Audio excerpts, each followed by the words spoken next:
my first test of the GAT 562. My house is through that tree and over the, well, yeah, through that house as well. It's through that tree and through that house. And it managed to speak to my solar node. So that's quite impressive. Very impressive actually. And it's a super small thing.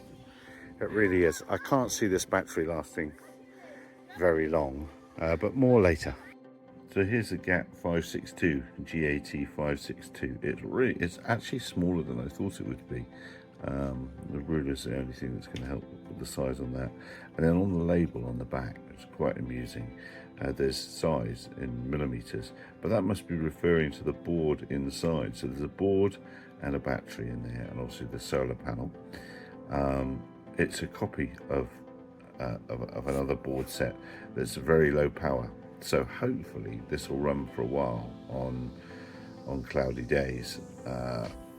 Hopefully it's not just, because it is so small, hopefully it's not just runs for an hour and stops, but we'll find out.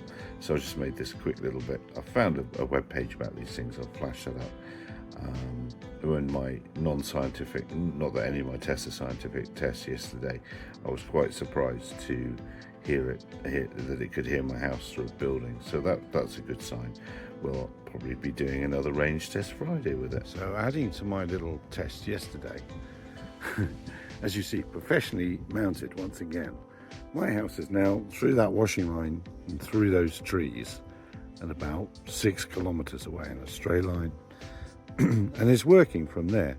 So that's great. I just want to play around with it a bit here. I'm going to leave it here today for a little while. I can't think that little Howick and everyone else is through that house down there and that tree as well. So that's actually a worry, because I was planning on mounting it on this pole, putting it up on this pole and seeing if it does better. But it will definitely do better in the Moy River direction, and it will fill it in that way a little bit. I might have to reconsider this positioning because of the trees, but for now, for today, for testing, I'll put it there. As good as Pete's house is, there'll be no competition for up here.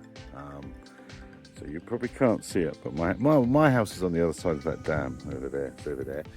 The Drakensberg's in the background, and this is a wonderful view out to Moy River, and back into the hills out over that way, and then down through there towards Pietermaritzburg and Durban. Well, more importantly, Howick first. That would be the first target. So I think we have to try and get away with putting a pole up here, or putting it on a pole with again with a proper antenna. I went home, I found a better antenna. I had a better antenna with this windy. So my house is over there, and then, as I said yesterday, Blue River, and then that's miles out over that way. I can't remember the name of the town. Greytown's out over that way, and then down to Durban and Pietermaritzburg, Howick and Luton. So come on guys, set up some nodes down in Howick. I'll reach you. I'm amazed. There's that strobing away. I'm at least 20 k's away from the 562. I'm on the Hidcote tuning by the N3 for those playing at home, and it can hear it from here. So that's very cool. So let's just add a little bit of context to that spot, which I think, the little solar node that could. But once again, extraordinary how the view shed seems to be about pretty right. Now I was parked, this is where I was parked, just there, that gateway, and I must admit, I thought when I was there, oh, it's not going to work because of that little knoll there.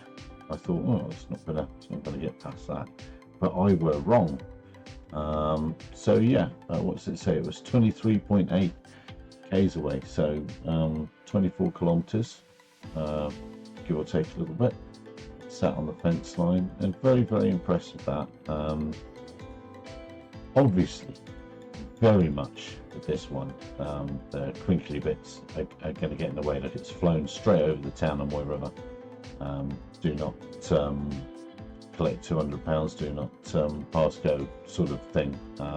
So you would need to get something down into that. It's not just because you can go point to point at high level. It's not something that proves you get you reach all sorts of places, but it wouldn't take much to get something in there to cover it. So very impressed with that.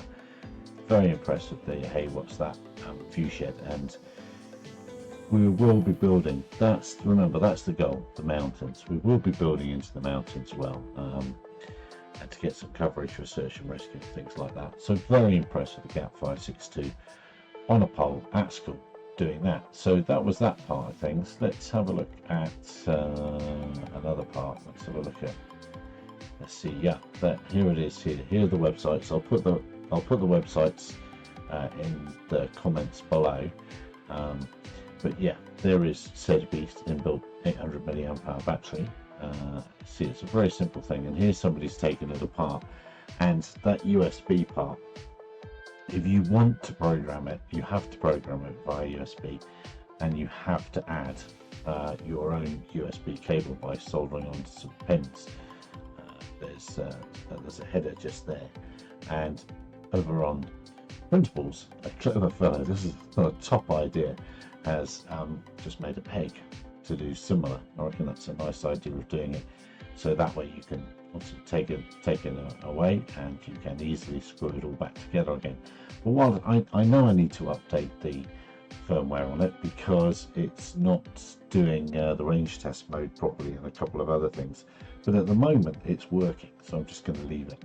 When we get to a point where it's not working because firmware's gone past it, then I will take it apart and update the firmware. But until then, it's working. It's good enough for me.